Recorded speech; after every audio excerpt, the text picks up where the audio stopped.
ओम शांति। ओम शांति। ओम शांति।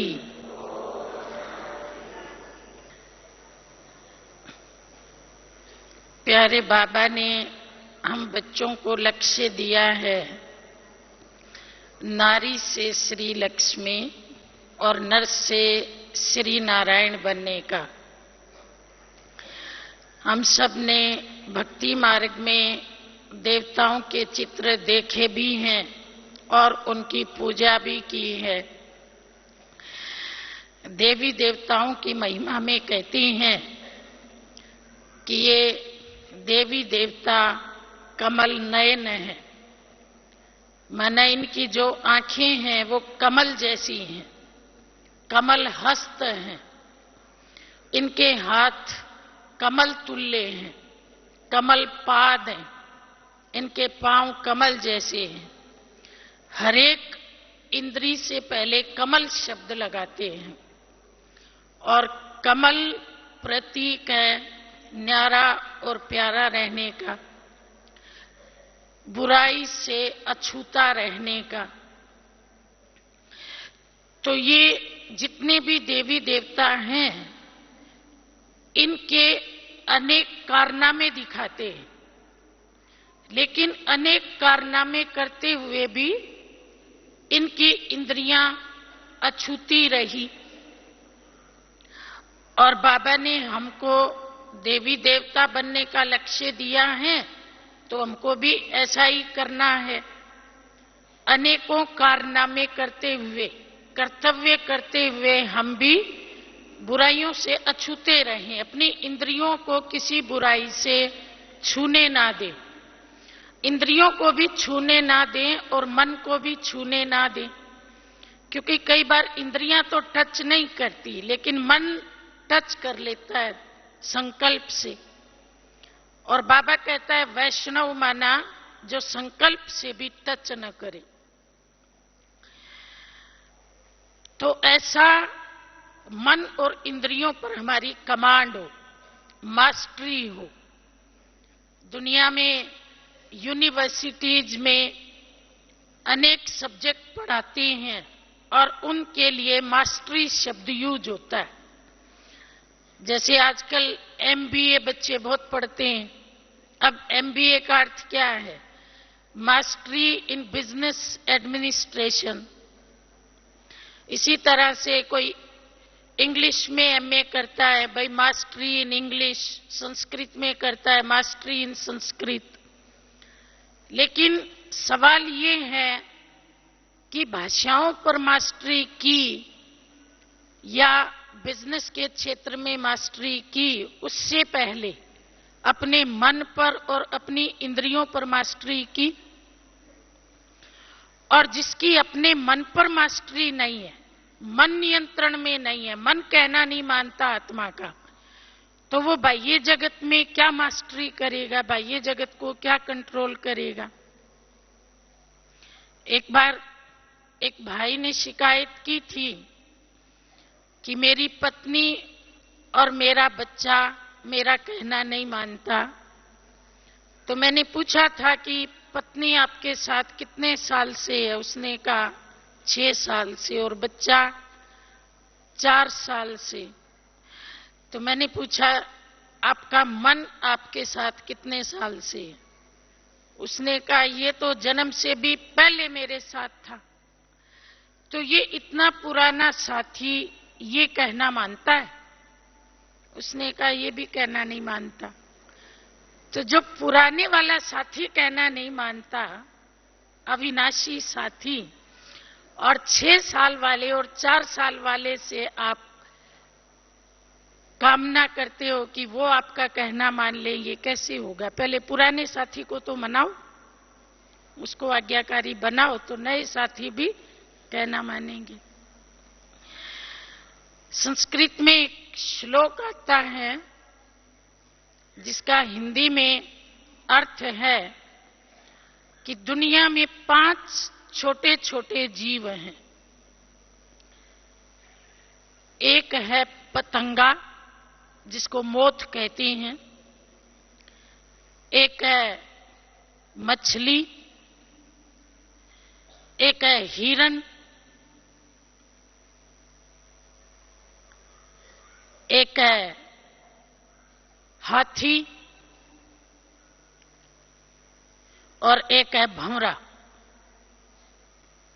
ये 5 बहुत छोटे छोटे जीव हैं, आप सबने देखे।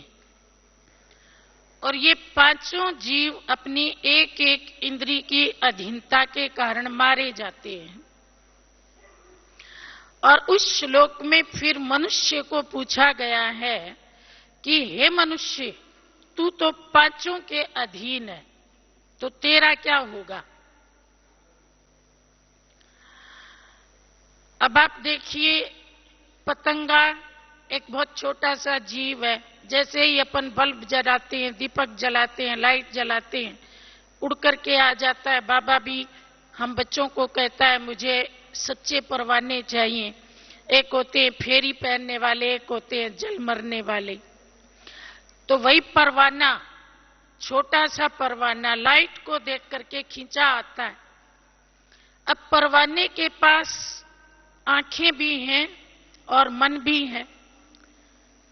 आंखें उसको देखती हैं, आकर्षित होती हैं, और उसको भी संकल्प आता है, तभी तो चलता है ना। आत्मा उसमें भी है, तभी वो दौड़ के उस लाइट की तरफ जाता है। लेकिन उसके पास बुद्धि नहीं है। तो बुद्धि की लगाम ना होने के कारण मन दौड़ करके उस शिखा की तरफ पहुंच गया। और बुद्धि है नहीं तो वो ये भी नहीं बता पाती कि भाई यहां नजदीक मत जाना, जल जाओगे। और वो पतंगा आंखों के आकर्षण में अपने जीवन से हाथ धो लेता है। अब ये आंखों का आकर्षण इतना भयानक है। बाबा भी मुरली में कहते हैं, बच्चे आंखें बड़ा धोखा देती हैं, आंखों की घड़ी घड़ी संभाल करो, आंखें क्रिमिनल ना हो जाएं, क्रोधी ना हो जाएं, ईर्ष्या ना आ जाए। लेकिन वास्तव में तो आंखों का दोष नहीं है। मन का जैसा संकल्प होता है, आंखें भी वैसा ही व्यवहार करती हैं। ये मन 2 तरफ से जुड़ा हुआ है। एक तरफ तो आत्मा से। अगर आत्मा का इस पर कंट्रोल है तो ये नियंत्रण में है। लेकिन आत्मा का कंट्रोल छूट जाता है तो ये इसका नियंत्रण इंद्रियों के पास आ जाता है। अब जैसे ही आंख ने देखा, ये आकर्षित हो गया। अगर आत्मा का नियंत्रण होता तो आंख को देखते ही आत्मा इस मन को कहती, उधर जाना मत। जैसे अपन छोटे बच्चे को कहते हैं, ये आग पड़ी, हाथ लगाना मत, ये मिट्टी है, छूना मत, ये चाकू है, दूर रहना इससे। तो जैसे ही आंख किसी सुंदर चीज को देखती तो आत्मा कहती मन को, उधर मत जाना। तो आंख भी कितनी देर देखेगी? जब मन साथ नहीं देगा तो देखते हुए भी नहीं देखेगी। इन्वॉल्व तो तब होती है। लेकिन अगर आत्मा की लगाम ढीली है, वो क्या करना चाहिए क्या नहीं करना चाहिए बताती नहीं है, तो ये मन चला हो जाता है, मन मर्जी करता है, स्वतंत्र हो जाता है, अंकुश खत्म हो गया। फिर आंख के थ्रू जैसे ही कोई आकर्षण करने वाली चीज देखेगी तो फिर उसके चारों ओर मंडराने लगेगा, जैसे पतंगा शिखा के चारों ओर मंडराता है। और मन तो एक ही है, 2-3 तो है नहीं। अब वो चाहे तो आंखों के द्वारा चीज को देख के उस पे मंडरा ले, और चाहे परम सुंदर परमात्मा की तरफ चला जाए। मन तो एक ही है। तो अगर आत्मा के नियंत्रण में हो तो आत्मा कहेगी मन मना भव, भगवान को देखो, उससे सुंदर कोई नहीं है। उसकी सुंदरता परमानेंट है, विनाशी है। उस सुंदरता में सुख है, वो एक रस सुंदरता है। और आत्मा का अंकुश नहीं है तो आंख के द्वारा जो चीज देखता है, सोचता है बड़ी सुंदर है, रंग बड़ा सुंदर है, रूप बड़ा सुंदर है, और उसी का मनन चिंतन करता रहता है, मन मना भाव को भूल जाता है। दुनिया में 100 में से 90 अपराध आंखों के कारण होते हैं। सुंदर चीज देखी, ललचा गए, उठा लिया। सुंदर चीज देखी, इच्छा जागृत हुई, उसको पूरा करने के लिए कैसे भी गलत हथकंडे अपनाने शुरू कर दिए। सुंदर चीज देखी, उसका पीछा किया, फिर पकड़े गए, या डांट खानी पड़ी, या इंसल्ट हो गई। तो इन आंखों के आकर्षण में आदमी कितना अपना समय, चरित्र और कितनी अपनी शक्ति नष्ट करता है। आंखों के बिना भी हमारा काम नहीं चलता। कहते आंख गई तो जहान गया। भक्ति मार्ग में तो ऐसा मिसाल दिखाते हैं कि जब किसी की आंख ने किसी को धोखा दिया तो व्यक्ति ने अपनी आंखें ही निकाल दी, या आंखों में मिर्च डाल दी, आंखों को सजा देने के लिए। लेकिन वो तो हठयोगियों का मार्ग है। हमें आंखें तो चाहिए। आंखें नहीं होंगी तो जीवन क्या है। लेकिन आंखें ऐसी चाहिए जो हमें उलझाए ना। इसलिए भक्ति में कहती हैं, योगी अंधा भी होता है, बहरा भी होता है और गूंगा भी होता है। देखते हुए भी नहीं देखता, सुनते हुए भी नहीं सुनता और बोलते हुए भी नहीं बोलता। तो ये डिसीजन आत्मा लेती है कि मुझे क्या देखना है, कितना देखना है और किस दृष्टिकोण से देखना है। आंखें तो खुली ही रहेंगी। अगर अंदर का हमारा दृष्टिकोण किसी भी दृश्य को देखते ही बदल जाए तो खुली आंखें कोई नुकसान नहीं करती। अब अपन ने कोई बहुत बढ़िया मकान देखा और मन उसमें जाए तो अंदर से आत्मा एकदम कहती है, ये तो कलयुगी रावण की ऊंची ऊंची अटारियां हैं, ये तो लंका है, द्वारिका तो अभी आने वाली है, ये तो ताश के पत्तों की तरह गिरने वाली चीजें हैं, ये तो दुनिया का पंप एंड शो है, इनके नीचे ये नींव नहीं है, तो बिना नींव की चीजें हैं। कलयुग की हर चीज टेम्परेरी है। जो 2500 साल चले, जो परमानेंट है, सुखदायी है, सात्विक संकल्पों से, सात्विक तत्वों से, सात्विक धन से बनी हुई जो हमारी द्वारिका है, वो तो अभी आने वाली है। तो आंखों ने देखा लेकिन मन को उलझने नहीं दिया, क्योंकि बुद्धि ने उसकी डोर पहले ही खींच ली, उलझने से पहले। हमको इस दुनिया का कुछ नहीं देखना, जाने वाली दुनिया का क्या देखना। तो देखते हुए भी ना देखने के बराबर हो गया। किसी सुंदर देह को देखा, आंख तो देखेगी, भले देखे, लेकिन अंदर से आत्मा ने क्या कहा, मन को क्या कहा। देखो, इस दुनिया के जितने भी शरीर हैं, सबके सब रोगी हैं। किसी में बीमारी की बदबू है, किसी में पसीने की बदबू है, वो तो परमानेंट सब में ही है। कीटाणु तो सबके शरीर में। अब सतयुग में जो श्री लक्ष्मी का काया, विकारी काया, बीमार काया, नश्वर, जरा, मृत्यु, सब चीजों के अधीन काया, इसको तुम क्या देख रहे हो। ये तो आज अकल नहीं है। एक एक्सीडेंट हुआ, रूप बिगड़ जाएगा, बीमारी आई, शक्ल कुछ की कुछ हो जाएगी। तो अगर देखना ही है तो उन शरीरों को देखो जो सर्वांग सुंदर हैं, पवित्र हैं, जिनको स्वयं भगवान ने रचा है। तो भले हमने देखा, आंखें खुली हैं, लेकिन मन की बागडोर किसके हाथ में है, आत्मा के हाथ में है। तो देखते हुए भी नहीं देखा, उड़ती उड़ती नजर से देखा, आत्मा को देखा।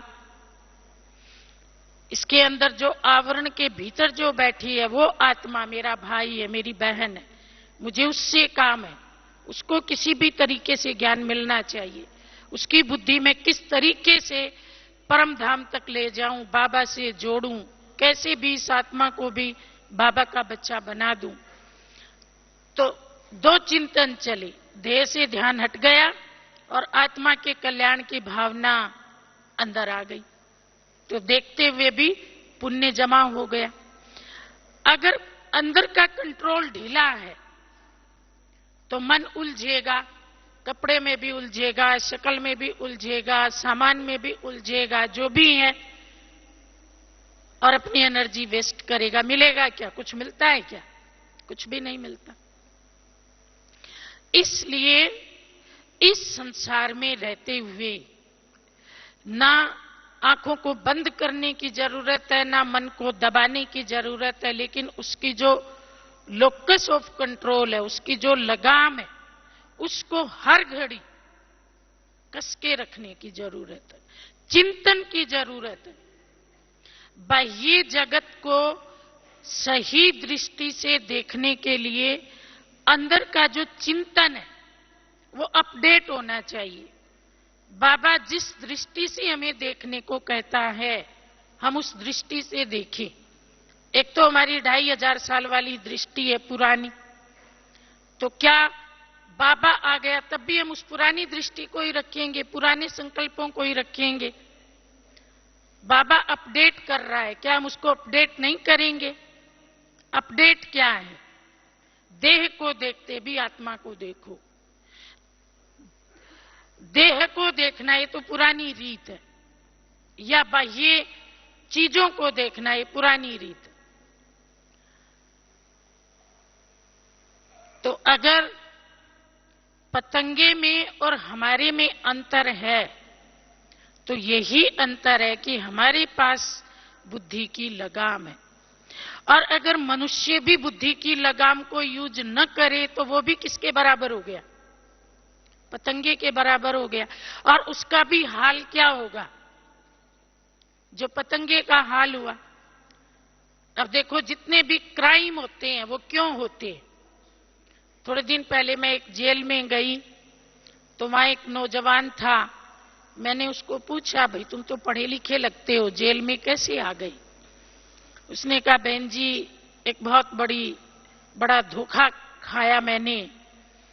मेरे घर के सामने एक बहुत सुंदर मकान बनना शुरू हुआ तो मैं रोज कहता था, सोचता था ये किसका मकान है। बनता गया, बहुत सुंदर कोठी बन गई, फिर एक मंजिल उस पर और चढ़ गई। मुझे पता पड़ा मेरा ये क्लास फेलो है, उसी का ये मकान है। तो मेरे मन में आया, मेरा क्लास फेलो इतनी सुंदर कोठी में रहे और मैं इतने साधारण से मकान में रहूं इसकी बाजू में, क्या मैं ऐसा नहीं बना सकता? मैं रोज खिड़की में से देखूं, रोज मुझे ख्याल आए मेरा भी ऐसा होना चाहिए, मेरा भी ऐसा होना चाहिए, मेरा भी ऐसा होना चाहिए। तो मैंने एक दिन पिताजी को कहा कि अपन भी ऐसा मकान बनाएंगे, गांव की जमीन बेच दो। तो पिताजी ने कहा, नहीं, दादे परदादों की जमीन नहीं बेची जाती है, क्या पता कब काम आ जाए। 10 दिन बाद मैंने फिर कहा पिताजी को, मैंने सोचा मैं मना लूंगा, लेकिन पिताजी ने फिर वही जवाब दिया। 20 दिन बाद फिर कहा, उन्होंने अगली बार थोड़ा जोर से बोला कि कुछ भी हो जाए मैं तो जमीन बेचूंगा ही नहीं। समझाया पहले, फिर थोड़ा जोर से बोला। तो मैंने सोचा जब तक ये बूढ़ा रहेगा ना तब तक मुझे ये कोठी मिलनी नहीं, तो ये जाए तो मुझे कोठी मिले। तो एक दिन मैंने सोए सोए पिताजी का कर दिया काम, तो मुझे कोठी तो नहीं मिली पर यह कोठरी जरूर मिल गई। अब देखो, आंख देख रही है और मन पतंगे की तरह उस कोठी के चारों ओर मंडरा रहा है, और बुद्धि ने लगाम को ढीला छोड़ा हुआ है। अगर बुद्धि ने लगाम को कसके पकड़ा होता कि नहीं, दुनिया में किस किस की बराबरी करोगे, इससे भी सुंदर सुंदर कोठियां, और कोई व्यक्ति बड़ी कोठी में रहने से महान थोड़े बनता है, उसके विचार आलीशान चाहिए, कर्म आलीशान चाहिए, मकान चाहे आलीशान हो या ना हो। तो अगर ये कंट्रोल होता तो वो मन को नियंत्रण में रखती आंखें भले देखती लेकिन मन न उलझता, और मन नहीं उलझता तो आंखें क्या कर लेती। तो वो व्यक्ति जिस सुख के साथ रह रहा था रहता। तो देख करके, चाहे हम चमड़ी को देखें चाहे दमड़ी को देखें, देखने से मन जाएगा, क्राइम हो जाएगा। ये तो बहुत बड़ा दुनिया के हिसाब से क्राइम है। देखो बाबा ने तो हमको क्या कहा, व्यर्थ संकल्प भी क्राइम है ब्राह्मणों की भाषा में। तो विकारी संकल्प तो और भी बड़ा क्राइम है। अब आप बच्चे संपूर्णता के नजदीक पहुंच रहे हो तो आपको व्यर्थ ख्यालात भी नहीं आने चाहिए। शक्ति जाती, बाबा से लिंक टूटता है। तो ये भी संपूर्ण बनने वालों के लिए एक बहुत बड़ा अपराध है, इष्ट बनने वालों के लिए। बाबा ने 3-4 दिन पहले मुरली चलाई, उसमें कहा कि आप बच्चे गुप्त रूप में देवताओं, लौकिक दुनिया में देवताओं के मंदिर में जाते हैं तो भक्तों के भी संकल्प थोड़ी देर के लिए शुद्ध हो जाते हैं। तो आप तो गुप्त रूप में देवता हो, आपके संकल्प कितने शुद्ध होने चाहिए। तो जो अंदर से जागरूक है, जिसका अटेंशन है, वो गलत जगह संकल्प को जाने ही नहीं देगा। जाते ही थोड़ा सा भी जाने लगेगा, जैसे कई माताएं बड़ी जागरूक होती हैं, थोड़ा भी बच्चा गलत की तरफ जाने लगे तुरंत पकड़ लेती हैं। जो थोड़ी अलबेली होती हैं, आलसी होती हैं, लापरवाह होती हैं, वो 2-4 गलत काम कर लेगा, उसके बाद जागेंगी, फिर बच्चे को भी डांटेंगी, नुकसान भी हो गया। तो हमको भी ऐसा जागरूक बनना है कि ये जरा भी जाने लगे तुरंत इसको वापस खींच करके ले आए। तो आंखों के बाद, आंखें आत्मा के सबसे करीब है, इसलिए अंदर के विचारों को आंखों के द्वारा अपन प्रकट करते हैं, दृष्टि भी देते हैं। तो इसके पीछे राज क्या है? आत्मा की शक्ति आंखों के द्वारा ही पास होती है। आंखें बहुत इंपॉर्टेंट है, और इससे थोड़ी सी दूरी पर हमारे कान। तो श्लोक में कहा गया है कि जो हिरण है वो कान की अधीनता के कारण मारा जाता है। हिरण के पास कान तो हैं, लेकिन विवेक उसके पास भी नहीं है। शिकारी जोर से ढोलक बजाता है, आवाज सुन के वो आकर्षण में आता है, खड़ा हो जाता है। अब भागते हिरण को तीर मारना तो बड़ा मुश्किल है, लेकिन खड़े हिरण को मारना बड़ा सरल है। तो ढोलक की आवाज सुन के वो खड़ा हो गया, शिकारी ने तीर मारा और बेचारा हिरण मर गया। अब हिरण के पास भी केवल कान है, मन है, बुद्धि उसके पास भी नहीं। अगर बुद्धि होती तो उसे बताती है तेरे को फंसाने के लिए ढोलक बजाया है, भाग जा, लेकिन बुद्धि है नहीं। अब हम बच्चों की भी बहुत सारी बातें कानों के द्वारा अंदर जाती हैं। सुनने का शौक, मुझे भी सुनाओ, मुझे भी बताओ। कोई नहीं बताए तो उससे नाराज हो जाते हैं, देखो मुझे नहीं बताया, उसको बता दिया, मेरे से छिपा लिया।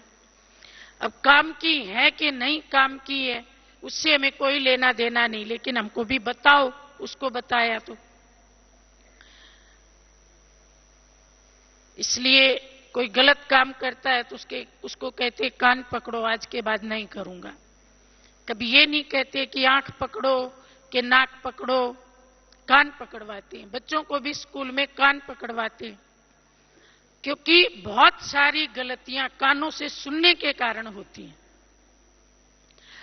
अब बाबा ने हम बच्चों को कहा है कि एक मेरे से सुनो, बाकी किसी की मत सुनो। और हमारा भी वायदा है, तुम संग बोलूं, तुम संग खाऊं, तुम संग चलूं, तुमसे ही सुनूं। इसको कहते हैं एवे बिचारी प्रेम, एवे बिचारी लगन, एवे बिचारी साधना। एक भगवान से ही सुनना है, भगवान को ही सुनाना है। लेकिन बाबा को छोड़ करके अगर हम और लोगों की बातें कानों में डालते, टीवी की बातें कानों में डालते हैं, मनुष्यों की बातें कानों में डालते हैं, तो क्या होगा? जैसे बाबा अमृत देता है और उसमें जहरीली बातें घुल जाएंगी। कहते अमृत दूध भरे घड़े में एक बूंद भी जहर की पड़ जाए तो सारा क्या हो जाएगा? जहर हो जाएगा। और इन सब बातों को तो हमने 2500 साल सुना ही है। भगवान नहीं आया था उससे पहले हम क्या कर रहे थे? भगवान के अलावा हमने सब कुछ सुना, लेकिन क्या मिला? गिरते आए, गिरते आए, गिरते आए। कईयों से बैर हो गए, कईयों से दूर हो गए, कितनी बुराइयां आ गई। अब सबसे मित्रता करने का, सबको अपना बनाने का और अपने को शुद्ध करने का समय आया है। और उसका आधार है कि हम केवल एक से सुने, एक की श्रीमत पर चलें, एक की बातों पर विश्वास करें और उसी के ऊपर दृढ़ता के साथ चलें। भगवान सुना रहा है फिर भी हम दूसरों की सुनते हैं तो क्या होगा? इन कानों के माध्यम से भी हमसे बहुत अपराध हो जाएंगे।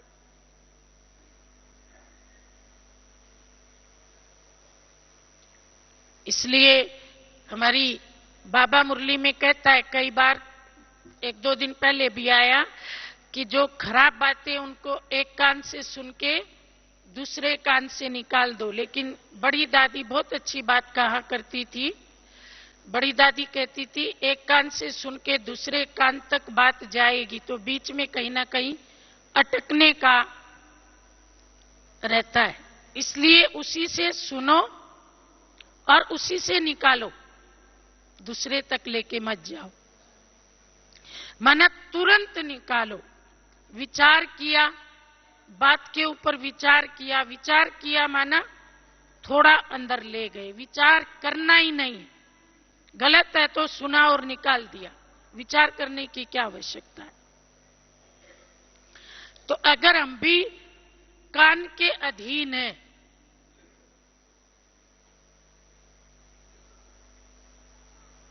तो हमें और हिरण में क्या अंतर हुआ? वो भी कान के अधीन है।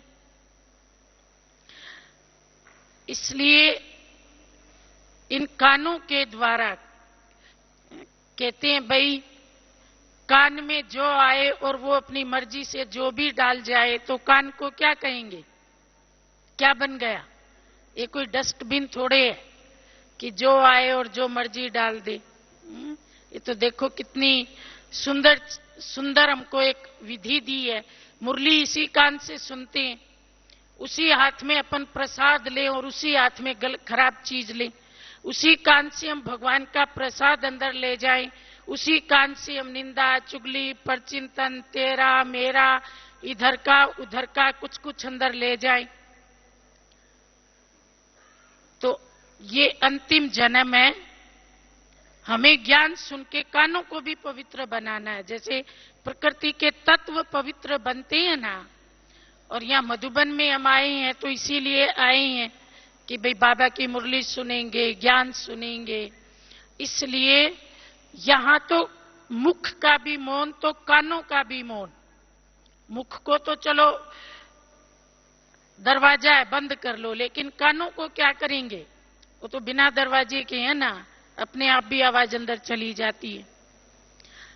तो कान के लिए क्या तरीका है? सुनी अनसुनी कर दो।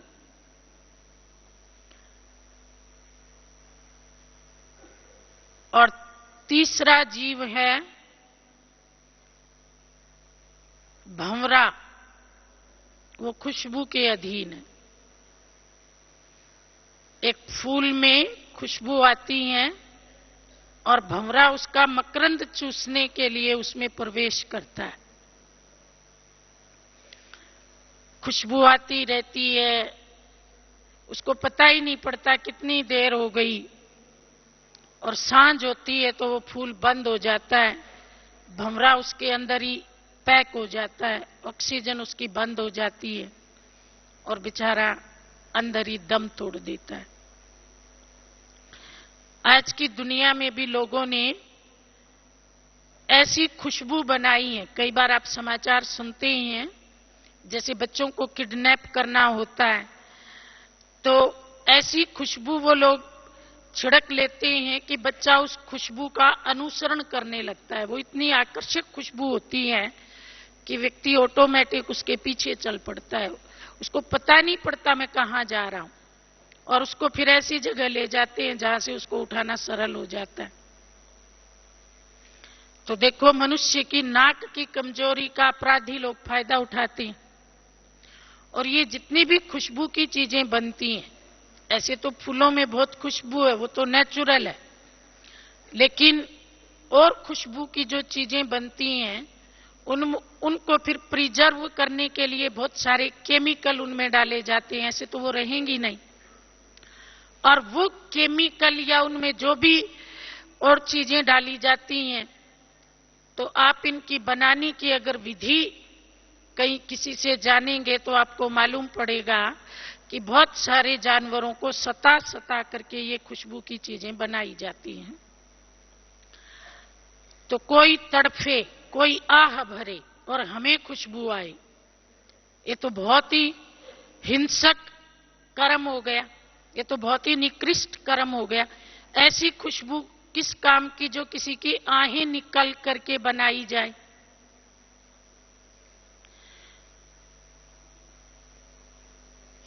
नेचुरल खुशबू नेचर ने बहुत दी है, इसलिए जितनी भी आर्टिफिशियल खुशबू हैं, और वो चीजें महंगी भी बहुत होती हैं, तो इसलिए अपन कोशिश करें उनका प्रयोग कम से कम करें, ना करें। और दूसरा, नाक की खुशबू इस शरीर के लिए भी कई बार बड़ी भारी पड़ती है। मुंशी प्रेमचंद की एक कहानी आती है, पुराने जमाने में चीनी बूरा नहीं होती थी, गुड़ हुआ करता था, और वो भी कोल्हू का, उसमें खुशबू अच्छी होती थी। तो एक कहानी आती है कि एक गरीब महिला का बच्चा बड़ा बीमार था। वैद्य ने कहा था कि इसको गुड़ मत खाने देना, दवाई देता था वो, लेकिन पुराने जमाने में हांडी में गुड़ रखा करते थे। छोटा घर था और महिला ने हांडी में गुड़ डाल के रखा हुआ था, बच्चे को खुशबू आती थी, उसमें से गुड़ निकाल के खा लेता था, सो जाता था।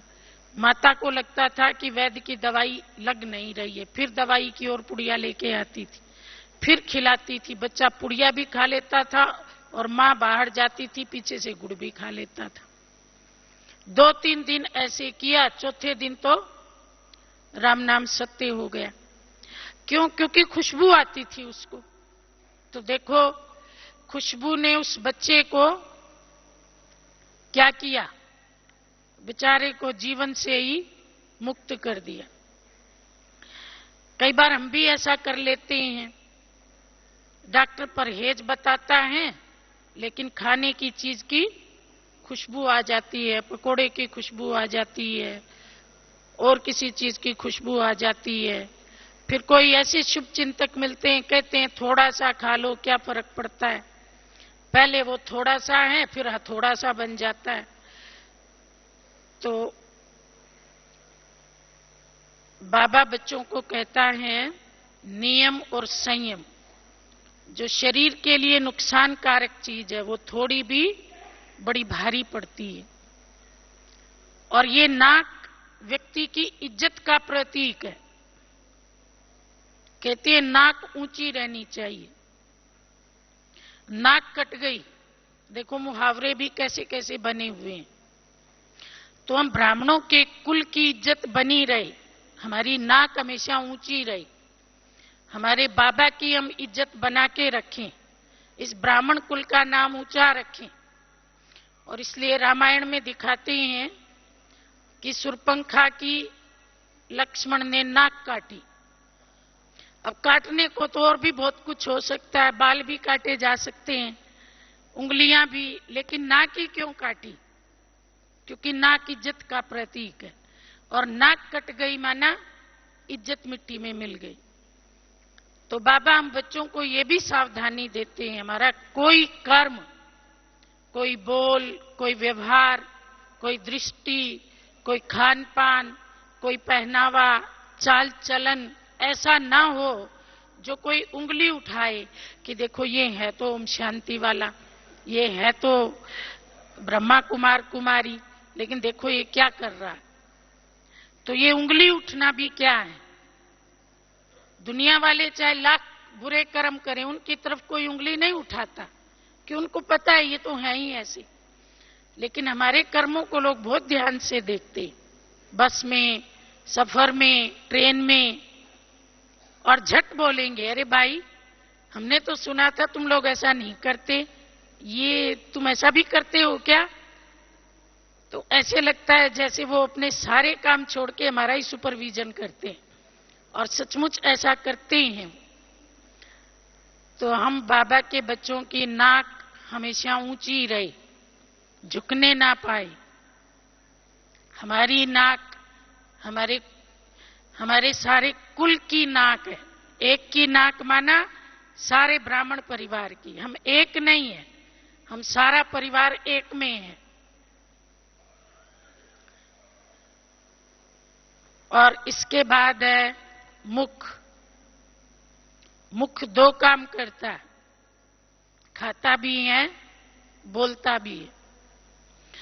तो श्लोक में मछली बताई गई है, एक ऐसा जीव है जो जीवा के अधीन है, और बेचारी जीव के कारण कांटे में फंस जाती है। एक जीवा नहीं, चूहा भी देखो चूहेदानी में क्यों फंसता है, बंदर देखो कैसे पकड़ में आता है। खाने का शौकीन है, चने मुट्ठी में ले लेता है, छोड़ता नहीं है, फंस जाता है। और दुनिया में कितनी सारी बीमारियां जीव के कारण है। कहती हैं भूखे लोग इतने बीमार नहीं होते जितने ज्यादा खाने वाले बीमार होते हैं। अब जीव को तो थोड़ा सा टेस्ट आता है, लेकिन सजा तो पेट भोगता है। इस बार हमने मैगजीन में एक आर्टिकल डाला, आप सबने पढ़ा होगा, वार्तालाप जीव का और पेट का। वो एक मीटिंग हो रही है सबकी, तो जीव अपनी बड़ी महिमा कर रही है, मैं तुम सबका बड़ा ख्याल रखती हूं, मैं तुम्हारे लिए ये करती हूं, वो करती हूं। अब सारे हाँ हाँ कर रहे हैं, आंख, नाक, कान, मुंह, लेकिन पेट फिर धीरे से बोलता है, कहता है बहन तू वैसे तो बहुत अच्छी है, लेकिन कभी कभी तू इतना कुछ कर लेती है कि मुझे बड़ी तकलीफ होती है। तो ये सुन के जीव को बड़ा गुस्सा आया कि सारी लोग तो मेरी महिमा करते हैं और ये पेट मेरी ग्लानि करता है। तो कहती है ठीक है, मैं तेरे को मजा चखाऊंगी। और उसने उल्टा सीधा सब कुछ खाना शुरू कर दिया। इतना खाया कि पेट खराब हो गया। पेट खराब हो गया तो पेट खराब हो जाए तो फिर हजमा ही खराब हो जाए तो क्या होगा? आंखें बाहर निकल आई, चमड़ी पीली पड़ने लगी, जीभ सूख गई। अब जीभ परेशान हो गई कि मेरा तो स्वाद ही गया, मुझे कुछ भी अच्छा क्यों नहीं लग रहा है। तो पेट ने कहा ये तेरे किए का फल, अब तू कड़वी कड़वी दवाई खा।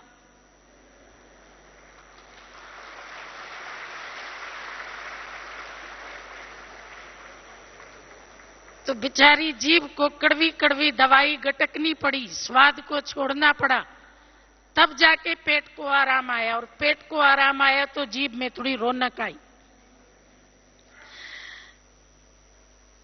और दूसरा क्या करते हैं? बोलते हैं मुख से।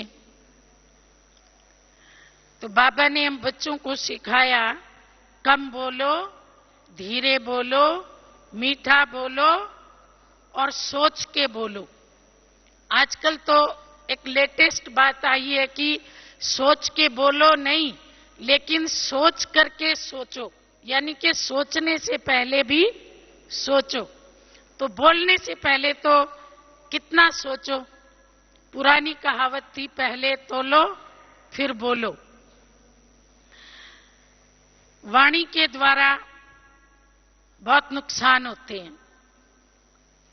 यही वाणी व्यक्ति को इनाम दिलवा देती है और यही वाणी आदमी को अपमानित भी करवा देती है। तो बाबा ने हम बच्चों को कहा है कि आप तो बड़े से बड़े बाप के बच्चे हो, इसलिए आपके शब्द भी बड़प्पन वाले हो। दूसरों को भी बड़प्पन दें, अपना भी बड़प्पन बढ़ाएं। एक बात को अपन पॉजिटिव भी बोल सकते हैं और नेगेटिव भी बोल सकते हैं, मीनिंग तो वही निकलेगा। अगर उसी बात को पॉजिटिवली बोलें, किसी को कहें भाई तुम्हारे देखते देखते तुम्हारे परिवार के सब लोग चले जाएंगे, तुम बड़े अभागे हो। और किसी को बोलो भाई तुम्हारी आयु तो बड़ी लंबी है, तुम अपने परिवार के सब लोगों को आखिरी तक आशीर्वाद देते रहोगे। तो एक ही बात है, लेकिन कहने के तरीके अलग अलग हैं। तो बाबा ने हम बच्चों को क्या सिखाया? देखो, बाबा तो ये भी कहता है दुनिया वालों को कभी सीधा मत बोलो कि दुनिया विनाश हो जाएगी। उनको सदमा लगता है। कोई पूछता है ना कि बहन जी विनाश होगा, हम कहते हैं भाई दुनिया तो अविनाशी है, दुनिया का विनाश तो होता नहीं, सूरज चांद पृथ्वी सब तो रहेंगे। अच्छा, तो विनाश किसका होगा? आत्मा का भी विनाश नहीं होता, वो भी अविनाशी है, डरते क्यों हो? अच्छा, तो विनाश किसका होगा? बुराई का होगा। डॉक्टर भी क्या करता है? डॉक्टर जो शरीर के अंदर गंदगी फोड़ा उसको खत्म करता, आदमी को खत्म थोड़े करता है। तो ये जो विनाश होगा, इसमें जो तमोगुण है, बुराई है, पाप है, वो नष्ट होगा। बाकी तो आत्माएं भी नष्ट नहीं होती और प्रकृति के पांचों तत्व भी नष्ट नहीं होते। तो बताओ, वो खराब चीज नष्ट होनी चाहिए कि नहीं होनी चाहिए? तो वो खुद ही कहेंगे हाँ होना चाहिए। तो अपन अपने मुख से ऐसा बोलें जो दूसरे को सुन करके अच्छा लगे। अब कई कहते हैं अच्छा ब्रह्मा कुमारी में जाकर के सब कुछ छोड़ना पड़ेगा। छोड़ना थोड़े पड़ेगा, आपको मिलेगा, छोड़ना कुछ नहीं है। अब पहले आप कहते थे मेरे 2 भाई हैं, अब जब आप बाबा के बच्चे बन जाओगे तो आपके करोड़ों भाई बन जाएंगे। पहले आप कहते थे हमारा घर तो बहुत छोटा सा है, अब जब आप बाबा के बच्चे बन जाओगे बाबा के सारे घर आपके हो जाएंगे। ये मधुबन देखो कितना बड़ा घर है। पहले आप सोचते थे कि भाई मेरा तो फलाना संबंधी नहीं है, लेकिन आप बाबा के बन जाओगे तो भगवान से भी सर्व संबंध और मनुष्यों से भी आपको सब संबंधों का अनुभव होने लगेगा। बुजुर्ग भी मिल जाएंगे, बच्चे भी मिल जाएंगे, हम जिन्स भी मिल जाएंगे, इतने बड़े परिवार में सब कैटेगरी के लोग मिल जाएंगे। तो भगवान का बनना माना कुछ छोड़ना नहीं है, पाना ही पाना है। ये तो प्राप्ति का मार्ग है, त्यागने का मार्ग नहीं है। आपको ना घर छोड़ना, ना भोजन छोड़ना, ना आपको अपनी मनपसंद कपड़े छोड़ने, ना आपको कोई और अपनी ड्यूटी या बाल बच्चे छोड़ने, आपको कुछ भी नहीं छोड़ना। तो कहेंगे अच्छा फिर क्या छोड़ना है? छोड़ना तो कुछ है ही नहीं ना, आपको केवल लेना ही लेना है। अब बाबा से लो, लेते जाओ, भरते जाओ अपने आप को। तो जो आपके काम की चीजें नहीं है वो अपने आप से आप ही छूट जाएंगी। तो अपने को ज्ञान इस तरीके से देना है कि दूसरे आदमी को क्यूरियोसिटी हो, मैं लूं, ये तो बहुत अच्छी चीज है। अब कई पूछते हैं अच्छा आप खाना बाहर का नहीं खाते हो, हमारे हाथ का नहीं खाओगे, आप बाजार का नहीं खाओगे? हम कहते हैं हम खाते तो सब कुछ हैं, लेकिन बस थोड़ा भगवान को भोग लगा के खाते हैं। फिर वो कहते हैं अच्छा आप यहाँ ट्रेन में ये चीज देते हैं, आप इसी का भोग लगा लो। हम कहते हैं नहीं, यहाँ तो देखो ना थोड़ा साफ स्वच्छ धोया मांजा नहीं है, हमारा थोड़ा नियम है साफ सुथरी स्वच्छ जगह में बैठ के भोग लगाते। तो ना नहीं करना, अच्छा आप हमारे हाथ का नहीं खाते, आपके हाथ का भी हम खा लेंगे, लेकिन बस आप थोड़ा योग लगाना सीख जाओ, फिर देखो आपके हाथ का भी खा लेंगे। बताओ आप सीखोगे योग लगाना, हम आपके हाथ का भी जरूर खाएंगे। तो अपन पॉजिटिव बोलेंगे तो उनको वो नफरत जो आती है ना एकदम, ये हमको ऐसा समझते हैं ऐसा समझते हैं, फिर वो दूरियां खत्म हो जाएंगी, स्नेह जागृत होगा। तो ज्ञान भी अपने को बहुत मीठा मीठा बोल के प्यार प्यार में ऐसे देना है कि उनको लगे कि ये मेरे बड़े काम की चीज है। और 5वीं इंद्रिय स्पर्श, उसके अधीन हाथी को दिखाते हैं। इतना बड़ा हाथी और इस स्पर्श के कारण गड्ढे में डल जाता है। देखो फिर उसके ऊपर लोग सवारी करते हैं, बोझा ढोते हैं। 100 लोग भी जिसको नहीं बांध सकते थे जंगली हाथी को, उसको देखो आदमी बांध भी लेता है, पालतू बना लेता है, उससे सेवा लेता है। तो हाथी अधीन हो गया। तो इतना बड़ा मनुष्य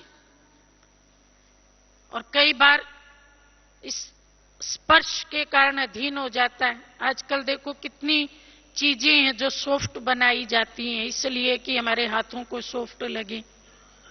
और उस सॉफ्ट चीज को प्राप्त करने के लिए व्यक्ति बुराई के चंगुल में आ जाता है। सॉफ्ट गलीचा चाहिए, सॉफ्ट, बहुत सॉफ्ट सोफा चाहिए।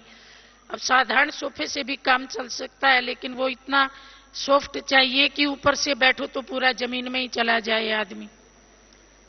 अब उसकी कीमत 50,000 है। अब सीधे हाथ से नहीं तो फिर वो टेढ़े हाथ से 50,000 निकालने की कोशिश करते हैं, और उसमें फिर कई बार व्यक्ति को बड़ा नुकसान हो जाता है, चरित्र का नुकसान होता है, वैसे भी नुकसान हो जाता है। तो बाबा हम बच्चों को क्या सिखाते हैं? बाबा कहते हैं बच्चे चीजें सॉफ्ट हो या ना हो, पर आपका मन जरूर सॉफ्ट होना चाहिए। मन खुरदुरा नहीं हो, मन पत्थर जैसा कठोर ना हो, मन एकदम स्पंज जैसा मुलायम हो, लचीला हो, समय अनुसार मोल्ड हो जाए। तो जो समय और परिस्थिति के अनुसार अपने को मोड़ लेगा, अपने को तो भीतर से सॉफ्ट होना है, वो सदा विजयी बनेगा। तो इन पांचों के हम मालिक हैं। पांचों को हमें दबाना नहीं है, लेकिन कमल समान बनाना है, क्योंकि हम बच्चे होवनहार देवता हैं। और देवताओं की हर एक इंद्री, उनके पांव देखो कमल में, हाथ में देखो कमल, कितनी महिमा है। किसी देवता की मूर्ति कमल के बिना पूरी ही नहीं होती है। तो ये हमारी यादगार है। हमने इस गंदी दुनिया में रहते भी अपने आप को कमल की तरह से बना के रखा, तभी तो यादगार बनी है ना।